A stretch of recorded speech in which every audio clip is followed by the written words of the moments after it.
Charlton Heston was once one of Hollywood's most iconic and bankable stars.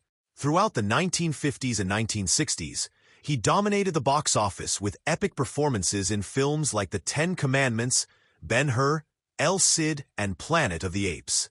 His strong presence, commanding voice, and ability to portray stoic, larger-than-life figures made him the go-to actor for biblical, historical, and science fiction epics.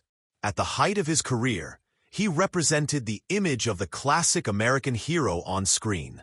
But by the late 1970s and into the 1980s, Hollywood began distancing itself from Heston, and his prominence in the industry began to fade. This shift was not due to a single event, but rather a convergence of factors that reflected changing times in both cinema and American culture. One major factor was the transformation of Hollywood itself. The studio system that had supported the production of grand, old-style epics was collapsing. In its place came the rise of auteur-driven cinema, more intimate storytelling, and a move toward realism. Films like The Godfather, Taxi Driver, and One Flew Over the Cuckoo's Nest redefined what audiences and studios considered compelling. The archetype that Heston had embodied, moral certainty, physical dominance, clear heroism, no longer aligned with the new direction of film, which leaned into ambiguity, psychological depth, and flawed protagonists. The new wave of actors like Al Pacino, Robert De Niro, and Dustin Hoffman represented a different kind of masculinity, far from the towering, mythic figures Heston had portrayed. As the public's cinematic tastes evolved, so did the industry's attitude toward the stars of the old era. Heston became increasingly associated with a style of acting and storytelling that had lost cultural relevance. While he continued to act into the 1980s and 1990s, his roles were mostly relegated to supporting characters, television appearances, or cameos that played on his past fame. The leading man parts were now reserved for actors with a different screen presence and sensibility. In addition to these industry shifts, Heston's personal political evolution became another reason for Hollywood's growing distance. In the early years of his career, Heston had supported liberal causes, including the civil rights movement.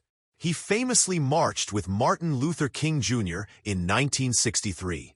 However, in later decades, he moved significantly to the political right. He became a vocal conservative and a high-profile figure in American politics, especially as the president of the National Rifle Association, NRA.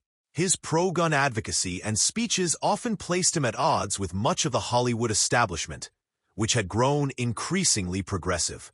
As Heston became more outspoken in his political views, he was increasingly viewed not only as a relic of a bygone Hollywood era, but also as a controversial public figure. His affiliation with the NRA and his role in cultural debates on gun rights made him a polarizing figure. This alignment affected his relationship with the entertainment industry, particularly during times of heightened national debates about gun violence. Even when Hollywood acknowledged Heston's legacy, it often did so with caution. His contributions to film history were undeniable. Ben-Hur alone had earned him an Academy Award and solidified his place among cinema legends. But the industry had moved on from the kind of heroism he represented. The mythology around Heston belonged to a time when American cinema was constructing grand narratives about civilization, morality, and destiny. The modern industry had little use for those themes in the same form. Charlton Heston's decline in Hollywood relevance was the result of both external and internal shifts. The film industry transformed, audience expectations evolved, and Heston's personal journey took him further from the mainstream.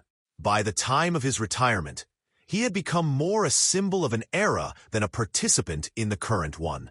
Hollywood did not erase him, but it did turn the page.